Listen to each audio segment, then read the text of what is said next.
ओला dock YouTube channel को subscribe करें और बेल आइकॉन को दबाना मत भूलें। Assalamualaikum everyone. I am An Manzoor, clinical nutritionist and dietitian, and I am currently working at Rainbow Obesity Center, and I am also working at Khurshid Majid Hospital, Kent. I did my masters in food and nutrition, and I am working since last 3 years.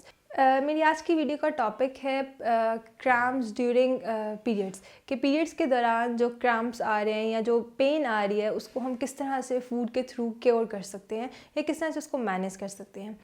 Pakistan के top doctors के साथ appointment book करें, वो भी patient feedback देखते हुए।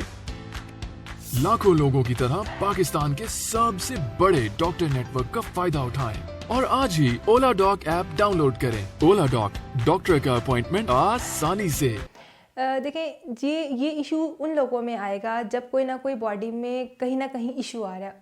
अब वो इशू किस तरह से हो सकता है, या जो पेशेंट ओबीस हैं यानी कि जो ओवरवेट हैं, जिनका वेट बहुत ज़्यादा है, उनमें ये इशू आ सकता है, उनमें ये क्रैम्प्स और पेन ज़्यादा होती है, या वो फीमेल्स जो अंडरवेट हैं यानी कि जिनमें खून की कमी है, जिनका बीएमआई नॉर्मल से कम है।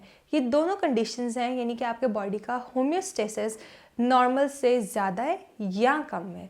इन दोनों केसेस में ये आपके पास इश्यूज आ सकते हैं ड्यूरिंग पीरियड्स।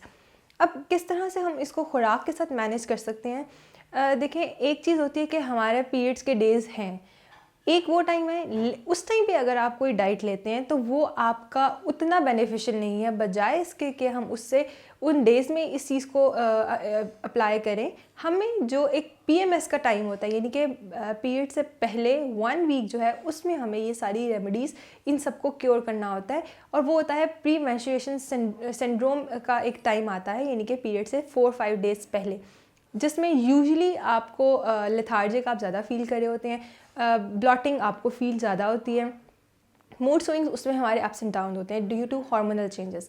तो अगर उस टाइम पे हम लोग इन रेमेडीज़ को, इन सब चीज़ों को इस्तेमाल करें या आप उस टाइम पे अपनी डाइट का, अपनी इनटेक अच्छी रखें, तो फिर हम इन क्रैम्प्स से या इन जो इश्यूज़ से बच सकते हैं।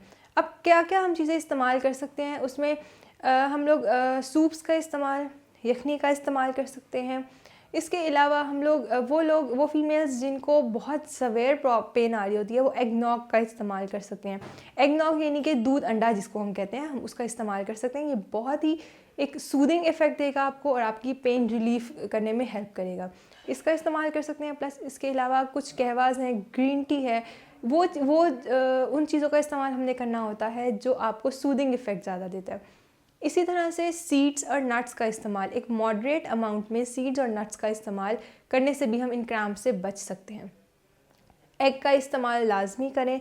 फीमेल्स में पर्टिकुलरली कहूँगी कि अगर ज़्यादा नहीं तो ब्रेकफास्ट में डेली 1 एग की रूटीन लाजमी बनाएं, और यही सब रेमेडीज़ आपने अपने डेज से 1 वीक पहले करनी है ताकि आप फर्दर इन कॉम्प्लिकेशंस में ना जाएं।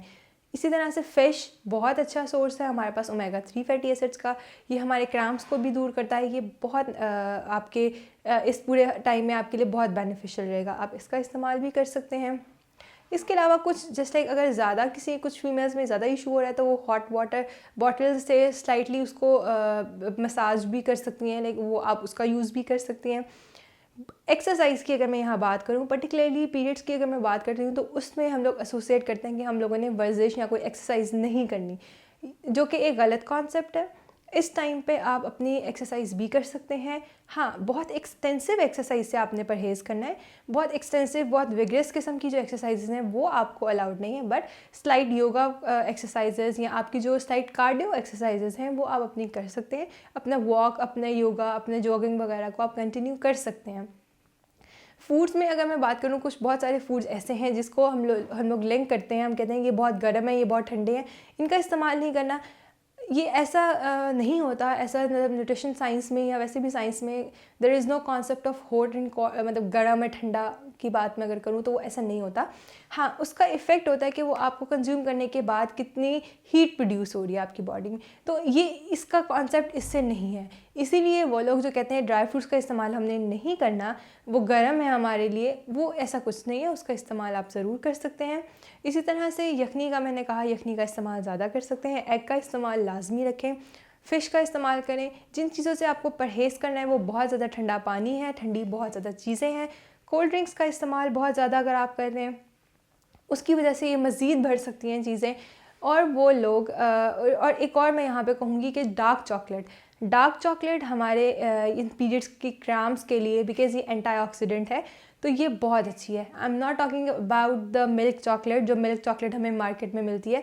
I am talking about the dark chocolate, जो कि बहुत अच्छी है हमारे वेट लॉस के लिए भी, और इस पूरे टाइम में हमारे मूड स्विंग्स के लिए, हमारे क्रैम्प्स के लिए भी।